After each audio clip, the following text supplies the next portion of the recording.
Magandang umaga, BSED Filipino 3-1. Panibagong araw, panibagong talakayan na naman ang ating tatalakayan ngayon. Ngunit bago tayo magsimula, inaanyahan ko ang lahat na manatili sa kanilang mga upuan para sa panimulang panalangin. Sabay-sabay, sa ngalan ng Ama, ng Anak, ng Espiritu Santo. Amen. Ama namin, sumasalangit ka, sambahin ang ngalan mo, mapasa amin ang kaharian mo, sundin ang loob mo dito sa lupa para lang sa langit. Bigyan mo kami ng makakain sa araw-araw at patawarin mo kami sa aming mga kasalanan, gaya ng pagpapatawad namin sa mga nakasala sa amin. At huwag mo kami ipahintulot sa tukso at iadya mo kami sa lahat ng masama. Amen. Sa ngalang Ama, ng Anak, ng Espiritu Santo. Amen. Muli, magandang umaga, BSED Filipino 3-1. Naway na sa mabuti kayong mga koneksyon para makinig at makilahok sa aming talakayan ngayon. Ngunit bago tayo magsimula, basahin muna natin ang layunin.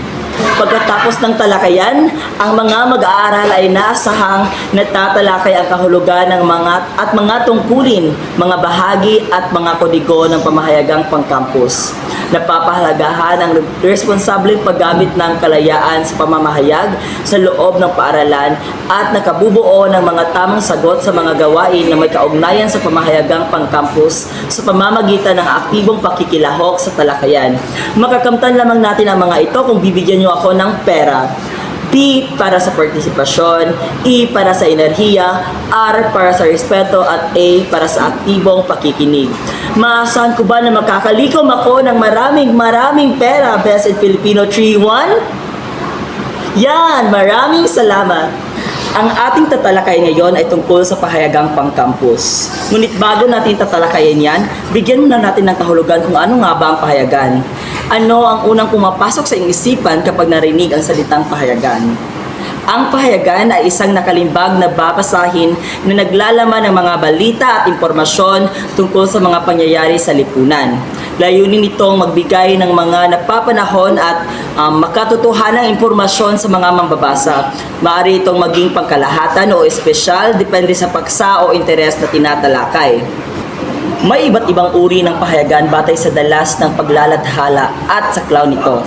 Ang pang-araw-araw na pahayagan ay nilathala araw-araw at naglalaman ng mga pinakabagong balita.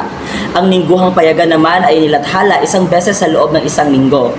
Ang pambansang pahayagan ay pinamamahagi sa iba't ibang bahagi ng bansa kaya madali itong mabili saan man. Samantala, ang pahayagang pampaaralan ng pangkampus ay nilathala sa loob ng paaralan at pinamamahalaan o pinapatnugutan ng mga mag-aaral. Naglalaman ito ng mga salita, artikulo at iba pang impormasyon na may kaugnayan sa buhay paaralan. Ngayon, dadako na tayo kung ano ang pahayagang pangkampus. Ano nga ba ang pahayagang pangkampus? So, ang pahayagang pangkampus ay ang opisyal na pahayagan ng paaralan na inihahanda ng mga mag-aaral sa gabay ng kanilang tagapayo. Naglalaman ito ng mga balita, editorial, lathalaing pampanitikan, sports at iba pang impormasyong may kaugnayan sa paaralan. Halimbawa, ang nasa larawan, ang The Courier. Isang halimbawa ng pahayagang pangkampus. Makikita dito ang mga balita, larawan at artikulong may kaugnayan sa mga gawain at pangyayari sa paaralan. Ipinakikita nito kung paano nagbibigay ang pahayagang pangkampus ng tama at napapanahong impormasyon sa buong komunidad ng paaralan. Naiintindihan ng ba, class? Maraming salamat. Ngayon ay dumako naman tayo sa mga tungkulin ng mga pamahayagang pang-campus. Ngunit alam nyo ba kung ano ang mga tungkulin ng pamahayagang pang-campus? Ito ay hindi lamang naglalathala ng balita. Ito rin ay nagsisilbing boses ng mga mag-aaral at tumutulong sa paaralan at komunidad. Ngayon ay dumako naman tayo sa mga mag-aaral kung ano nga ba ang nakaapekto o paano sila naging responsable dito sa pagdating sa pamahayagang pang-campus.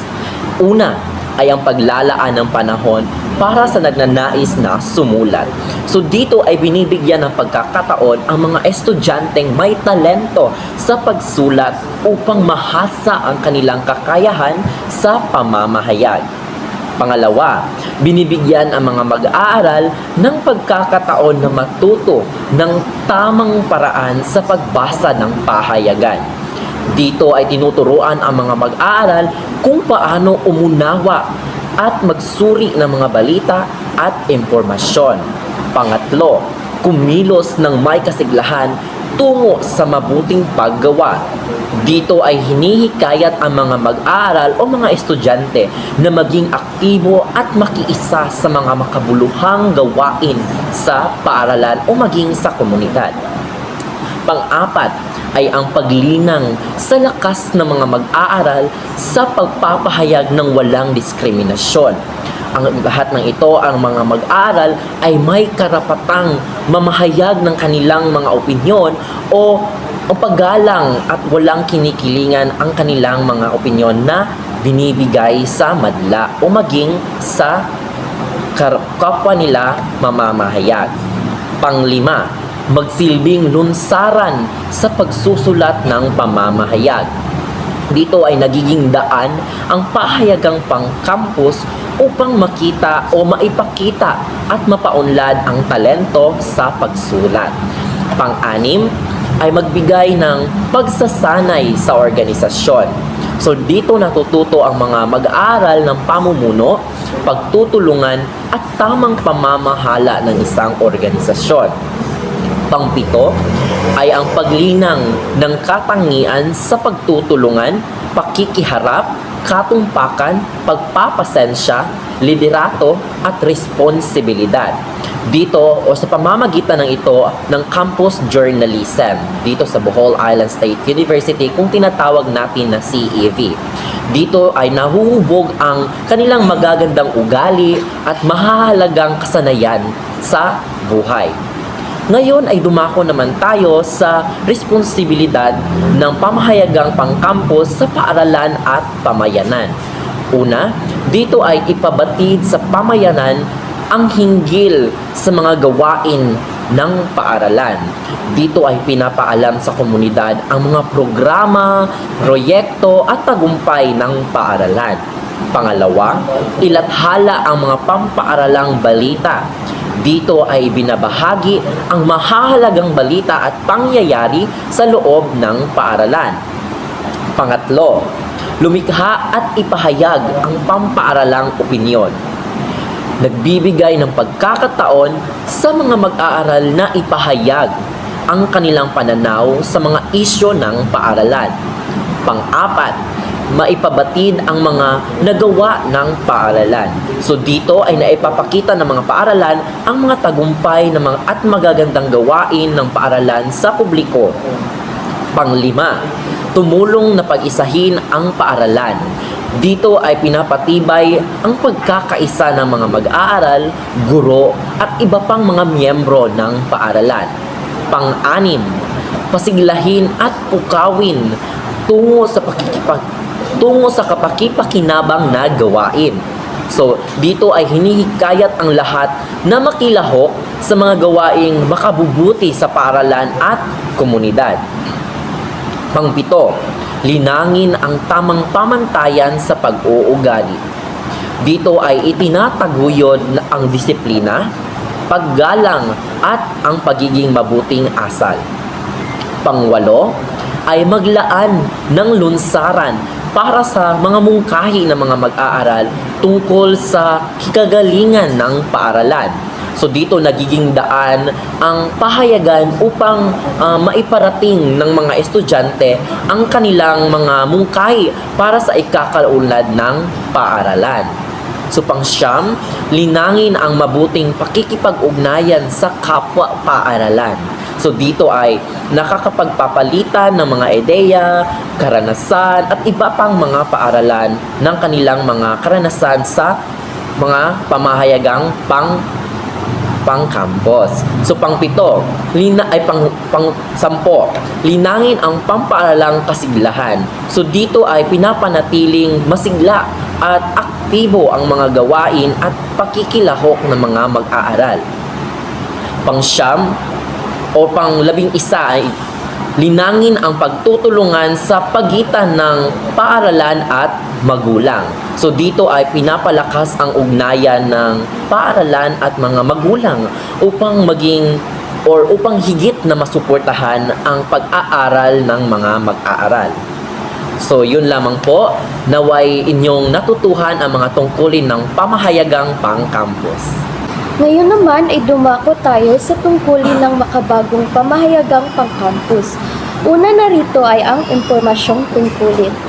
Ipinababatid sa mga mambabasa ang pangyayaring naganap na, nagaganap o magaganap pa.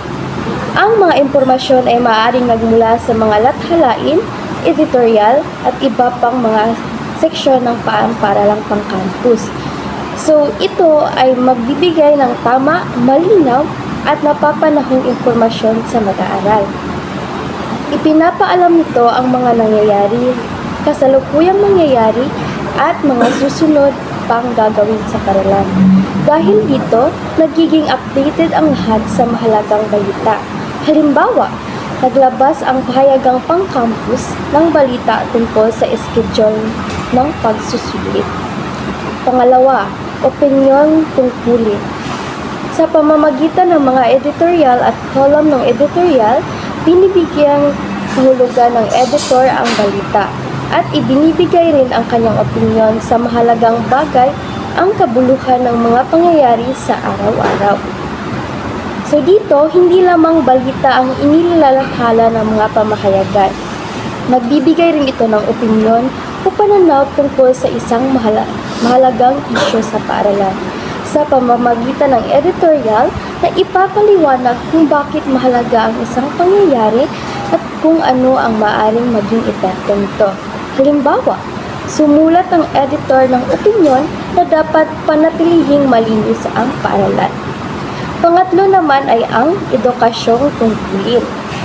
Ang pamahayagang pang-campus ay nagtuturo at nagbibigay ng bagong kaalaman sa mga mag-aaral. Hindi lang ito tungkol sa balita, kundi nagbibigay rin ng impormasyon na makakatulong sa pag-aaral at pang-araw-araw na buhay. So dito, ang pamahayagang pang-campus ay nagtuturo at nagbibigay ng bagong kaalaman sa mga mag-aaral. Hindi lang ito tungkol sa balita, kundi nagbibigay rin ng impormasyon na makakatulong sa pag-aaral at pang-araw-araw na buhay. Halimbawa, may artikulo tungkol sa tamang pag-aaral bago ang pagsusulit. Pang-apat naman ay tagapagbantay na tungkulin. Ang pamahayagang pang-campus ay gumaganap bilang tagapamatnubay sa karapatan ng mga mag-aaral. Ito ay nagsisilbing mata ng mga mambabasa. So dito naman, ito ay nagsisilbing mata at boses ng mga mag-aaral. Binabantayan nito ang mga nangyayari sa paaralan at inilalathala ang mga suliraning dapat mabigyan ng pansin upang magkaroon ng solusyon. Halimbawa, nagbalita ang pamahayagan tungkol sa sirang gripo sa paaralan upang ito ay maayos. Panglima naman ay laboratoryong tungkulin. Ito ay nagsisilbing bilang kagamitan sa pagturo tungo sa pag-unlad ng isang mamamahayagan. Matapos matutunan ang wastong paraan sa pagsulat ng tuwirang balita, tinatalakay rin ang mga gawaing pamparalan at pagsulat ng balita para sa publikasyon. So, ito ay tinatawag itong laboratorio dahil nagsasanay ang mga mag-aaral sa maging mamahayag. Dito nila natutunan ang tamang pagsulat ng balita, pagkuha ng impormasyon at pag-edit ng mga artikulo. So, halimbawa rito ay ang isang estudyante ay sumusulat ng balita tungkol sa buwan ng wika at inilalathala ito sa pagpahayagang pang-campus bilang bahagi na rin ng kanyang pagsasanay. Pang-anim ay dokumentaryong tungkulin. Mahalagang mabatid ang pangyayari sa paaralan at ang mga kapaki-pakinabang na nagawa ng mga mag-aaral. Ang mga natapos na gawain ay kailangang mailathala sa pangpaaralang pahayagan para sa kaunlaran. Ang pinakamainam na kasaysayan na nasaliksik mula sa lumang tinipong pahayag ay kabilang din. So, ang dokumentaryong tungkulin, ito ay naglalathala at nag-iingat ng mahalagang pangyayari sa paaralan. Magiging record ito na maaaring balikan sa hinaharap upang makita ang kasaysayan at mga tagumpay ng paaralan. So, pang-pito ay panlibangang tungkulin. Ang paaralang publikasyon tulad din ng mahalagang aklat. Tinuturin na kasama ang mga mambabasa lalo na kung siya ay nag-isa. So, bukod sa pagbibigay ng impormasyon, nagbibigay rin ang pamahayagan na kasiyahan at aliw sa mga mambabasa. May mga bahagi ito na nakakatulong upang makapagpahinga at mag-enjoy ang magbabasa. Halimbawa nito ay yung mga crossword puzzle, comics, bugtong, palaisipan o tula pahayagang pangkampus.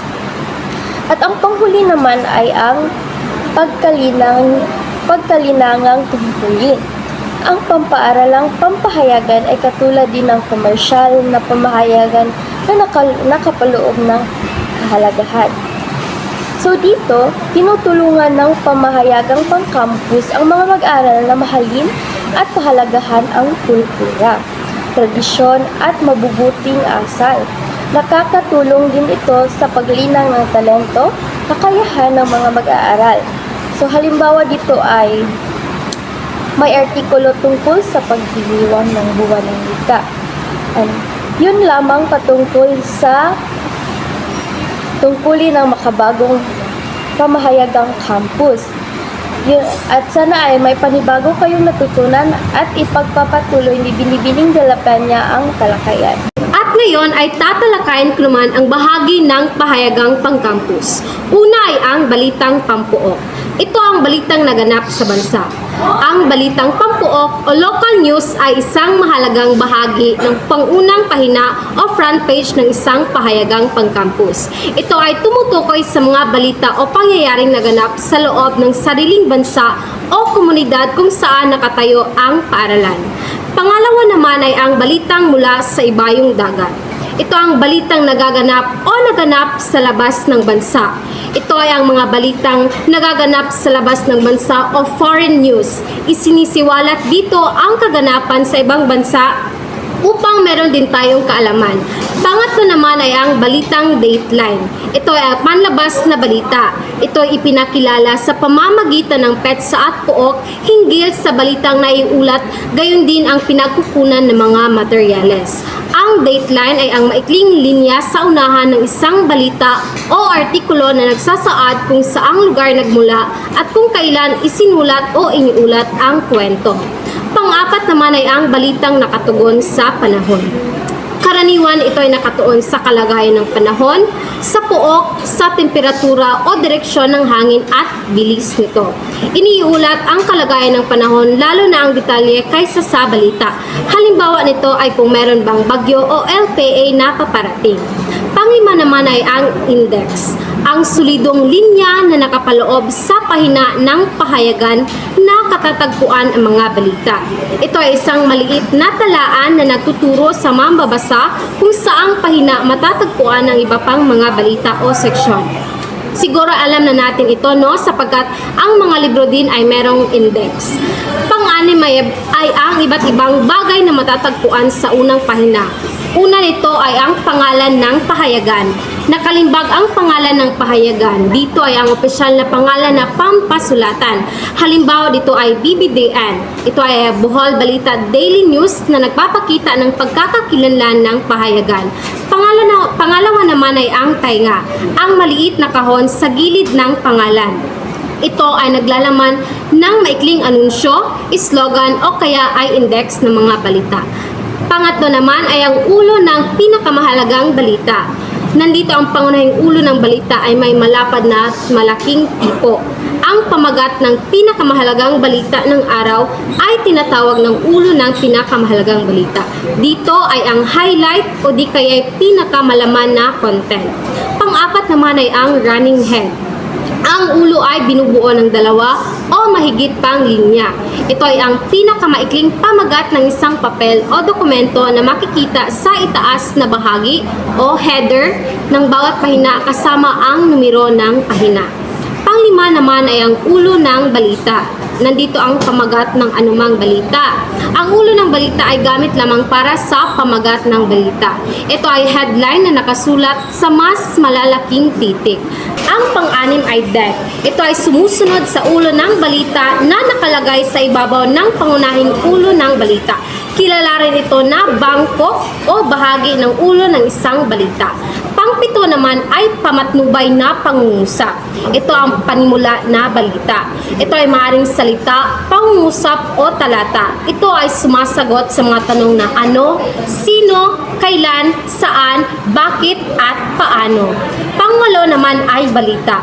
Ang buong balita ng mga pangyayari ay binubuo ng pamatnubay na pangungusap at teksto na pinapalawak ng pamatnubay na pangungusap. Pangwalo naman ay balita. Ang buong balita ng mga pangyayari ay binubuo ng pamatnubay na pangungusap at teksto na pinapalawak ng pamatnubay na pangungusap. At ngayon ay ipagpapatuloy ni Binibining Puriba ang mga bahagi ng pahayagang pang-campus.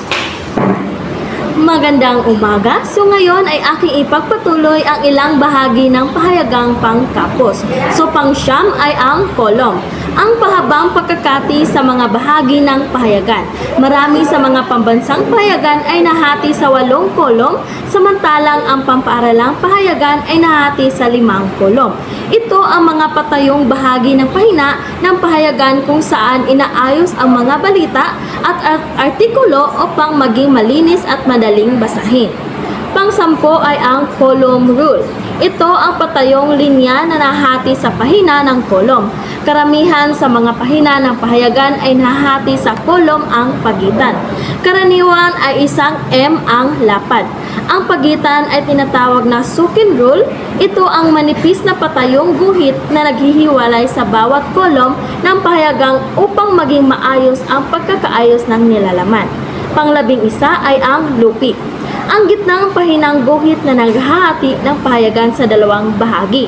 Ito ang gitnang bahagi ng pahayagan na siyang pinagtutupi kapag ito ay isinara o itinaklop. Pang-12 ay may katha. Ang pangalan ng reporter na sinusundan ng balitang itinatampok. Halimbawa, ni Dolor Syunga. Ito ang pangalan ng reporter o manunulat ng balita. Pang-13 ay ang kahon. Ang balitang nagkukulong ng line rules.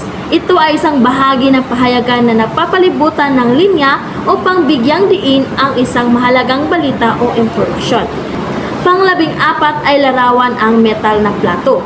Ito ay kinalalagyan ng larawan sa pahayagan, kilala rin sa tawag na clutch. Ito ang mga litratong inilalagay sa pahayagan upang mas maunawaan ng mga mambabasa ang balita at maging mas kaakit-akit ang pahina. Ang 15 naman ang paliwanag sa larawan. Ito ang tekstong sinusundan ng mga larawan at ibang gawang sining ay higit na kilala sa pamagat. Ang isinulat sa ibabaw ng larawan ay tinatawag na slagline. Ito ay maaring pamagat o paliwanag na nasa itaas ng larawan.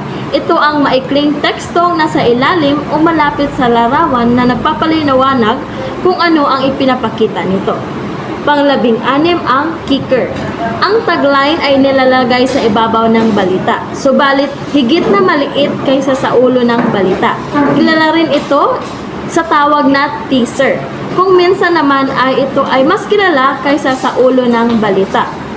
Ito ay tinatawag din na hammer. Ito ay maikling pamagat o parirala na inilalagay sa ibabaw ng pangunahing ulo ng balita upang makatawag pansin at magbigay ng idea tungkol sa nilalaman.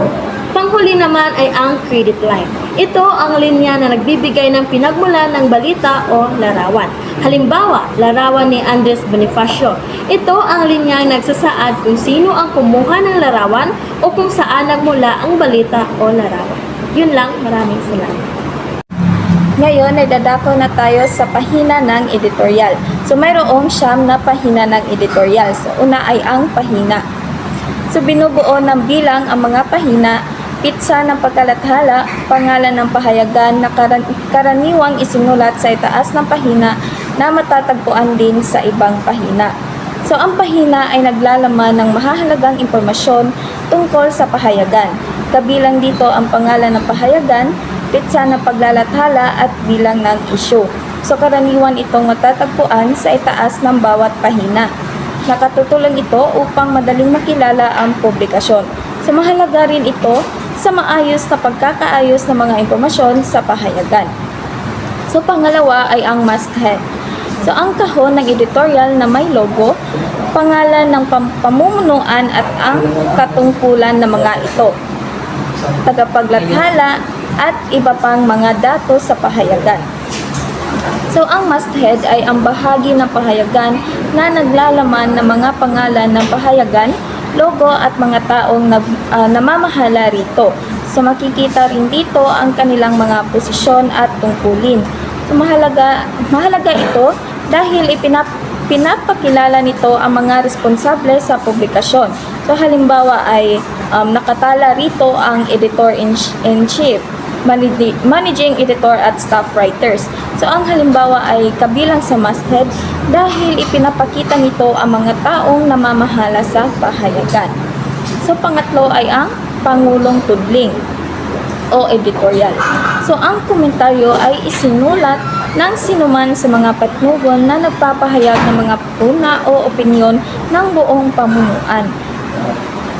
pamunuan ng pahayagan hinggil sa iba't ibang paksa. Ito ay paninindigan na rin ng pahayagan.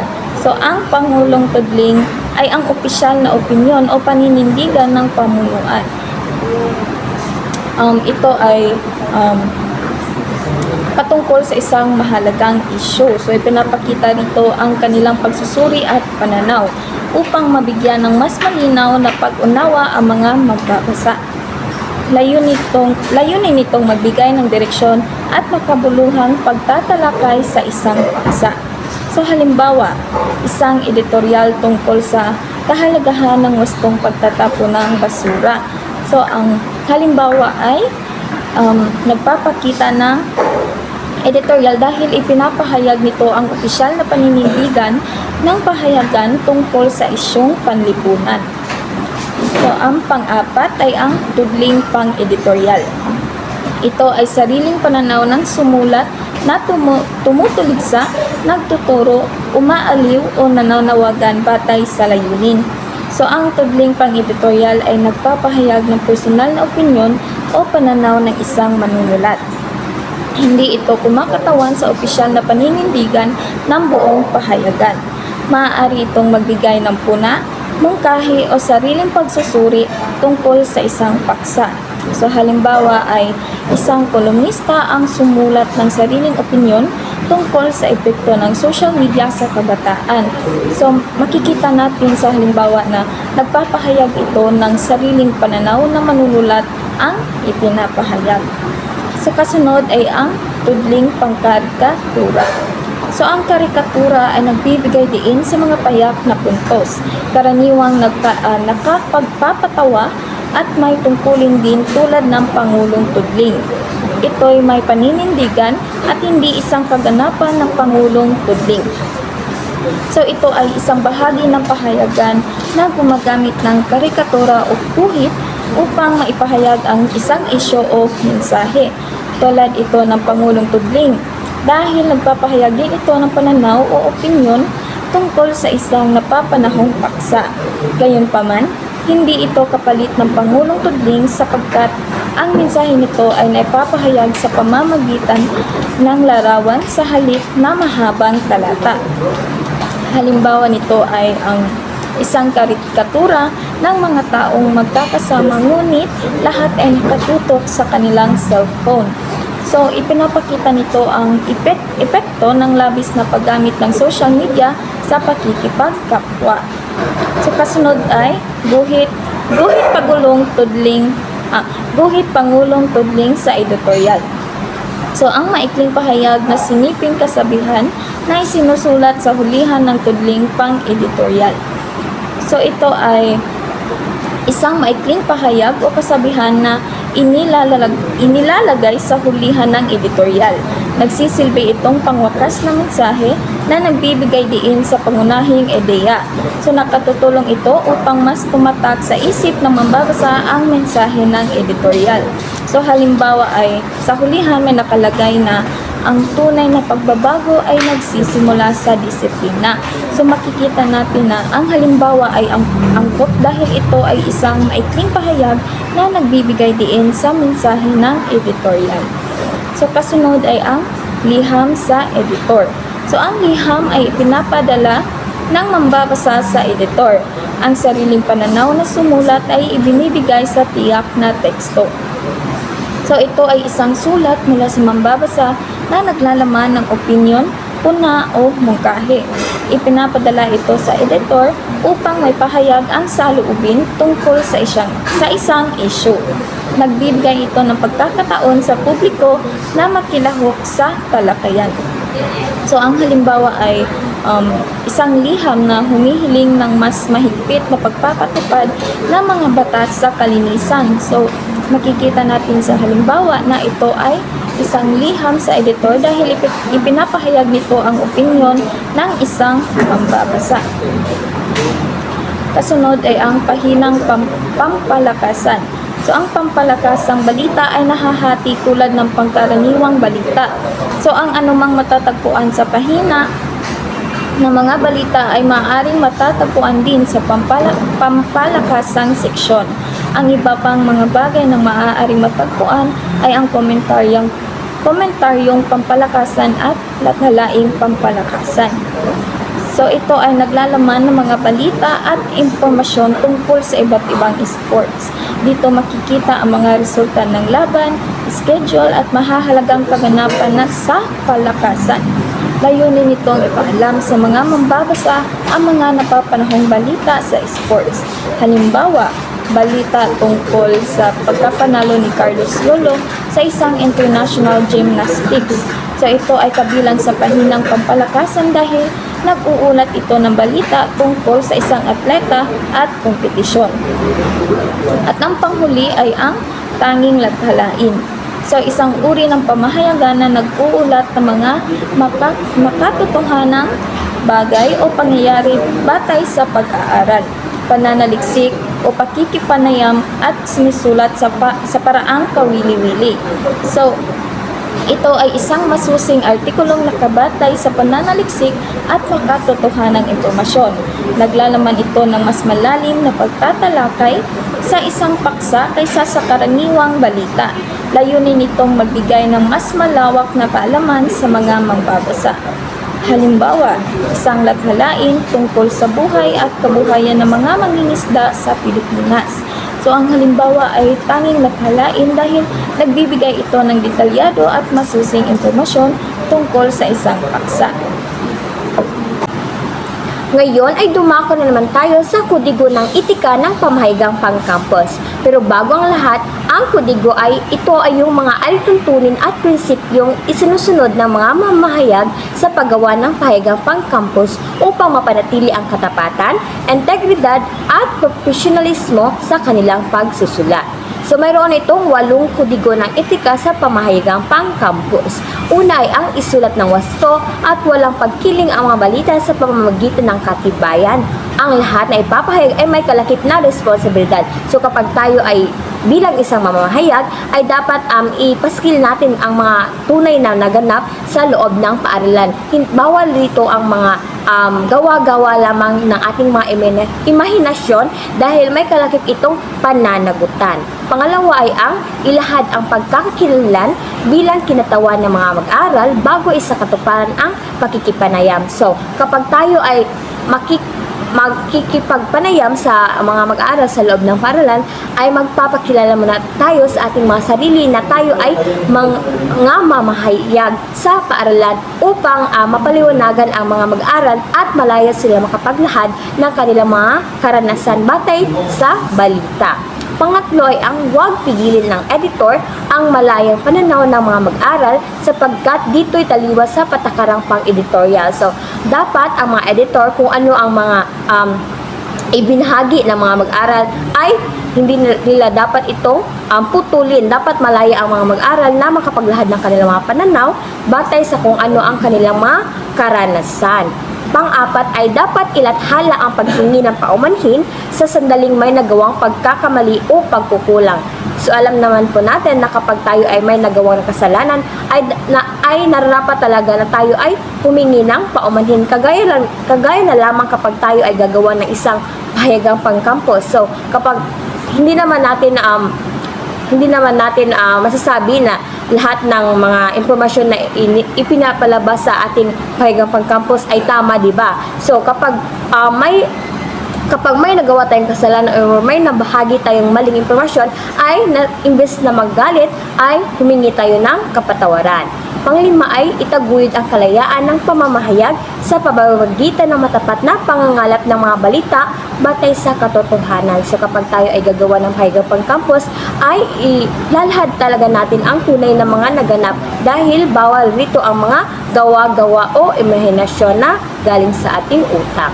Pang-anim ay igalang ang sikretong pinagmula ng impormasyon, gayon din ang pribadong pinagmula ng katibayan. So, hindi lahat ng mga pinanggalingan ng ating mga impormasyon ay nararapat lamang na ipaskil sa ating mga sources, lalo na kung wala itong pahintulot dahil maaari itong makakaapekto sa pinanggalingan ng mensahe.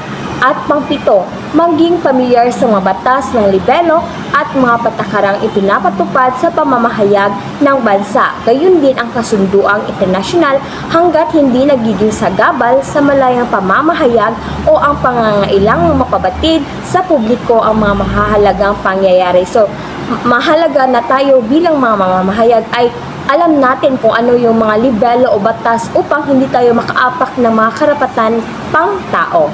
Pangwalo ay sa bawat pagsisikap, kailangang ganap na manatili ang kalayaan, makatwirang pakikitungo sa bayan at mabuting panlasa sa pamamahayag na may kaakibat na responsibilidad. So naunawaan lang ba ang 8 kodigo ng etika sa pamamahayagang pangkampus?